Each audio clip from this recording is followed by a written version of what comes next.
ایک اسلامی بھائی خواب میں دیکھ رہے ہیں ہمارے احسان فرید بھائی، میں خواب میں اپنی شادی ہوتے ہوئے دیکھ رہا ہوں جی کہ میری شادی ہو رہی ہے، اس کی تعبیر کیا بنے گی؟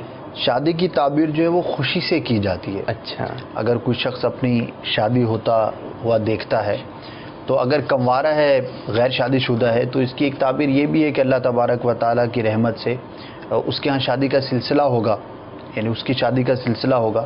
اور اگر ایسا معاملہ نہیں ہے تو خوشی سے بھی اس کی تعبیر کی جاتی ہے، اللہ تبارک و تعالیٰ صاحب خواب کو کوئی بھی خوشی کی بات جو ہے وہ عطا فرمائے گا۔ اب وہ کچھ بھی ہو سکتا ہے، ٹھیک ہے، اور بالخصوص اس طرح کے خواب کو جن حالات کے اندر دیکھا جائے، مثال ہے ان دنوں کے اندر کوئی بندہ کسی چیز کا منتظر ہے کہ مجھے یہ شے حاصل ہو جائے، نوکری نہیں ہے ابھی، نوکری مل جائے، تو ان دنوں کے اندر نوکری سے بڑی کوئی اس کے لیے کیا خوشخبری ہوگی، تو کوئی بھی خوشی کی خبر جو ہے وہ اسے پہنچے گی اللہ تبارک و تعالیٰ کی رحمت سے۔ تو اچھا خواب ہے، اللہ تبارک و تعالیٰ انہیں اس کی برکتیں بھی عطا فرمائے۔ صلو علی الحبیب صلی اللہ تعالی علی محمد۔ مجھے اپنی اور ساری دنیا کے لوگوں کی اصلاح کی کوشش کرنی ہے انشاءاللہ عز و جل۔